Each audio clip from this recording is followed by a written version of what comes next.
Capítulo IV.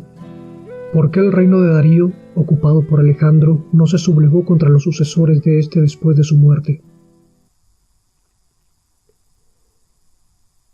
Consideradas las dificultades que encierra conservar un estado recientemente adquirido, alguien podría preguntarse con asombro a qué se debe que, hecho Alejandro Magno dueño de Asia en pocos años y muerto apenas ocupada, sus sucesores, en circunstancias en que hubiera sido muy natural que el Estado se rebelase, lo retuvieron en sus manos sin otros obstáculos que los que por ambición surgieron entre ellos. Contesto que todos los principados de que se guarda la memoria han sido gobernados de dos modos distintos: por un príncipe que eligen de entre sus siervos, que lo son todos los miembros que lo ayudarán a gobernar; por un príncipe asistido por nobles que, no a la gracia del Señor, sino a la antigüedad de su linaje, deben la posición que ocupan. Estos nobles tienen estados y súbditos propios, que los reconocen por señores y les tienen natural afección, mientras que, en los estados gobernados por un príncipe asistido por siervos, el príncipe goza de mayor autoridad, porque en toda la provincia no se reconoce soberano sino a él. Si se obedece a otro, a quien además no se tiene en particular amor, solo se le hace por tratarse de un ministro y un magistrado del príncipe. Los ejemplos de estas dos clases de gobierno se hallan hoy en el Gran Turco y en el rey de Francia. Toda Turquía está gobernada por un solo señor, del cual los demás habitantes son siervos. Un señor que divide su reino en zanjacados, nombra a sus administradores y los cambia y reemplaza a su antojo. En cambio, el rey de Francia está rodeado por una multitud de antiguos nobles que tienen sus prerrogativas, que son reconocidos y amados por sus súbditos, y que son dueños de un estado que el rey no puede arrebatarles sin exponerse. Así, si se examina uno y otro gobierno, se verá que hay, en efecto, dificultad para conquistar el estado del turco, pero que, una vez conquistado, es muy fácil conservarlo. Las razones de la dificultad para apoderarse del reino del turco residen en que no se puede esperar ser llamado por los príncipes del estado, ni confiar en que su rebelión facilitará la empresa, porque siendo esclavos y deudores del príncipe, no es nada fácil sobornarlos, y aunque se le consiguiese, de poca utilidad sería, ya que por las razones enumeradas, los traidores no podrían arrastrar consigo al pueblo. De donde quien piense atacar al turco, reflexione antes en que hallará al Estado unido, y confíe más en sus propias fuerzas que en las intrigas ajenas, pero una vez vencido y derrotado en campo abierto de manera que no pueda rehacer sus ejércitos, ya no hay que temer sino a la familia del príncipe, y extinguida ésta, no queda nadie que signifique peligro, pues nadie goza de crédito en el pueblo, y como antes de la victoria, el vencedor no podía esperar nada de los ministros del príncipe, nada debe temer después de ella. Lo contrario sucede en los reinos organizados como el de Francia, donde, si te traes algunos de los nobles, que siempre existen descontentos y amigos de las mudanzas, fácil te será entrar. Estos, por las razones ya dichas, pueden abrirte el camino y facilitarte la conquista. Pero si quieres mantenerla, tropezarás después con infinitas dificultades, y tendrás que luchar contra los que te han ayudado y contra los que has oprimido. No bastará que extermines la raza del príncipe. Quedarán los nobles, que serán cabecillas de los nuevos movimientos, y como no podrás conformarlos ni matarlos a todos, perderás el Estado en la primera oportunidad que se les presente. Ahora, si se medita sobre la naturaleza del gobierno de Darío, se advertirá que se parecía mucho al del turco. Por eso fue preciso que Alejandro fuera a su encuentro y le derribara en campaña. Después de la victoria y muerto Darío, Alejandro quedó dueño tranquilo del Estado, por las razones discurridas, y si los sucesores hubiesen permanecido unidos, habrían podido gozar en paz de la conquista, porque no hubo en el reino otros tumultos que los que ellos mismos suscitaron. Pero es imposible gozar de tanta seguridad en un Estado organizado como el de Francia. Por ejemplo, los numerosos principados que había en España, Italia y Grecia explican las frecuentes revueltas contra los romanos, y mientras perduró el recuerdo de su existencia, los romanos nunca estuvieron seguros de su conquista. Pero una vez el recuerdo borrado, se convirtieron, gracias a la adoración y al poder de su imperio, en sus seguros dominadores. Y así después pudieron, peleándose entre sí, sacar la parte que les fue posible en aquellas provincias, de acuerdo con la autoridad que tenían en ellas, porque, habiéndose extinguido la familia de sus antiguos señores, no se reconocían otros dueños que los romanos. Considerando, pues, estas cosas, no se asombrará nadie de la facilidad con que Alejandro conservó el imperio de Asia y de la dificultad con que los otros conservaron lo adquirido, como Pirro y muchos otros, lo que no depende de la poca o mucha virtud del conquistador, sino de la naturaleza de lo conquistado.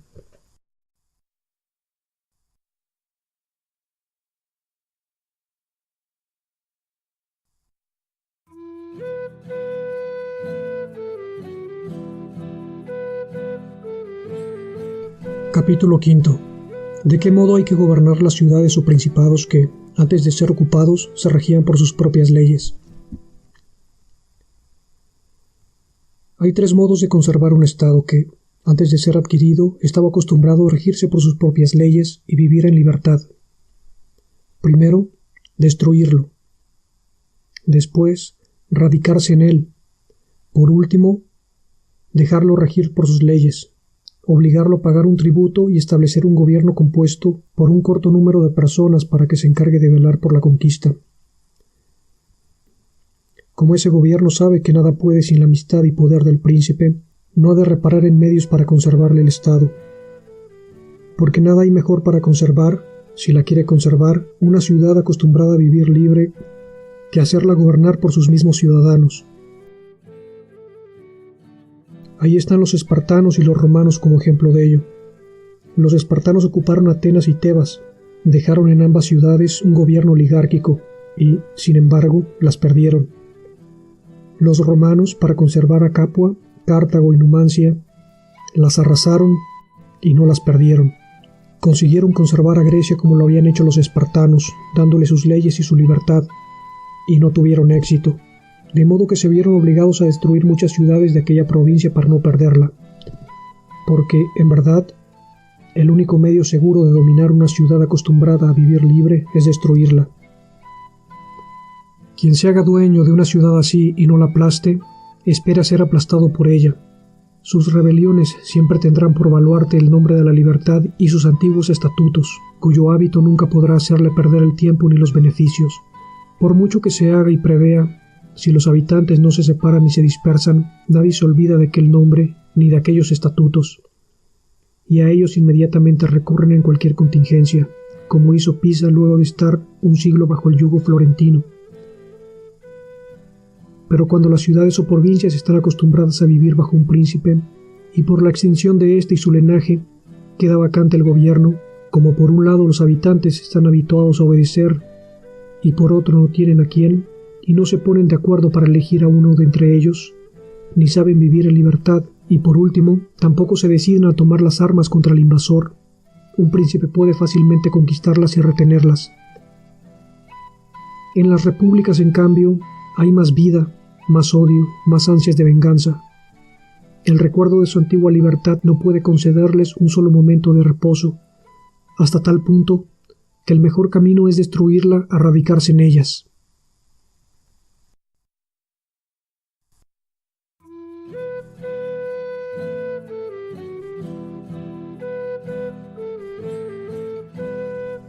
Capítulo VI.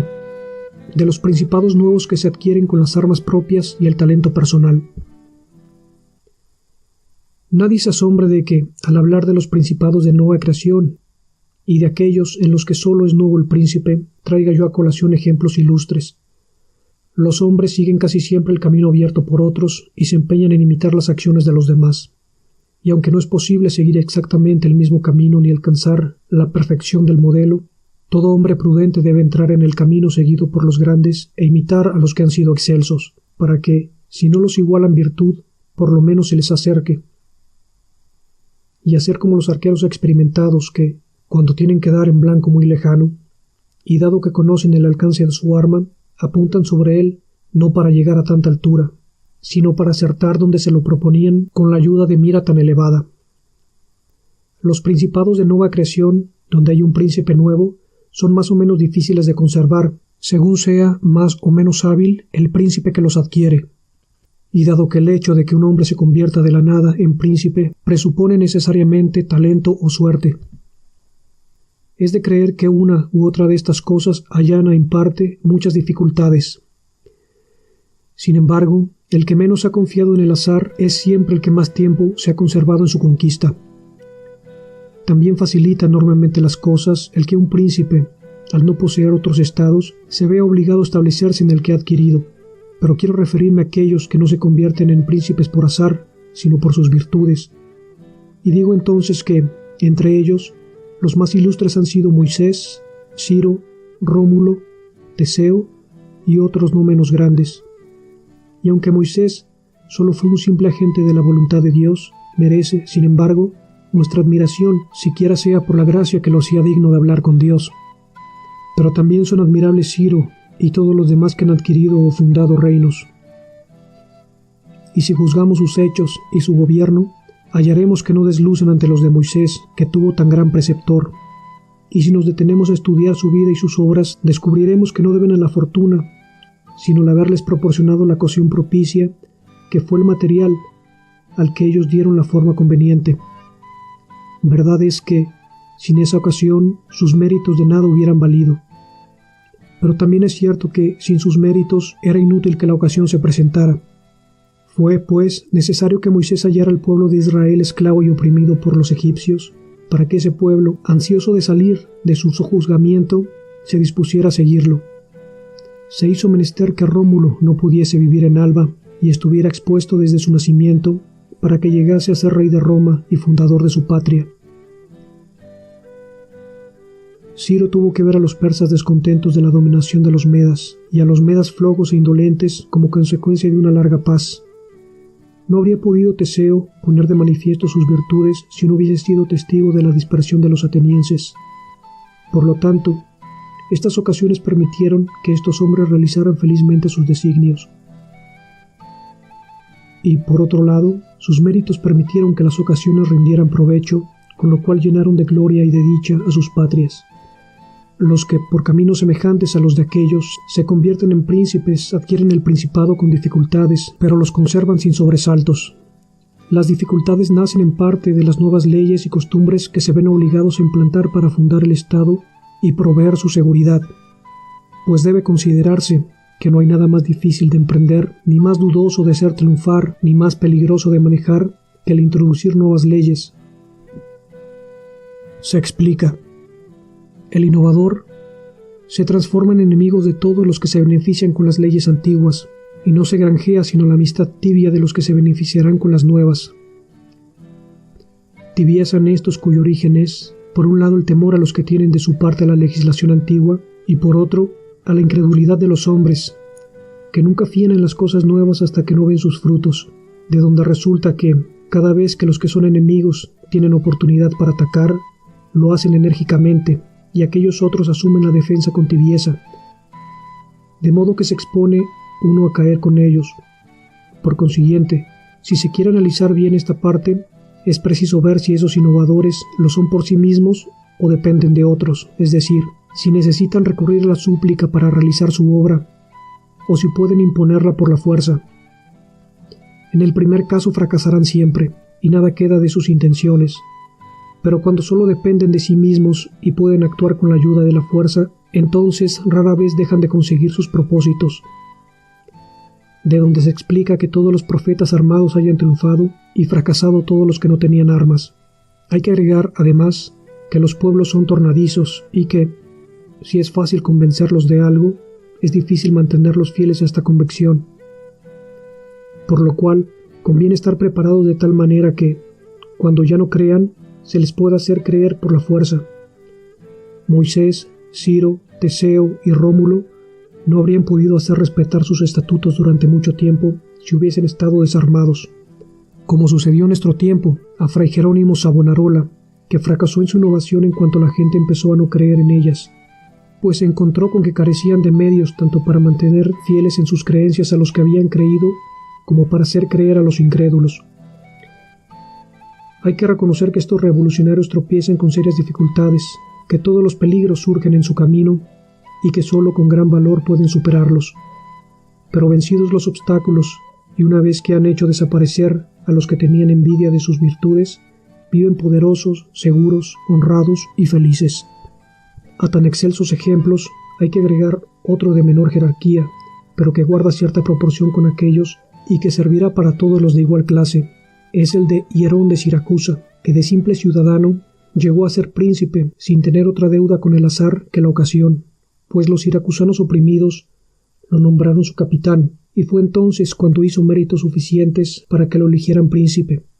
Y a pesar de no ser noble, dio pruebas de tantas virtudes que quien ha escrito de él ha dicho: licenció el antiguo ejército y creó uno nuevo, dejó las amistades viejas y se hizo de otras, y así, rodeado por soldados y amigos adictos, pudo construir sobre tales cimientos cuanto edificio quiso, y lo que tanto le había costado adquirir, poco le costó conservar.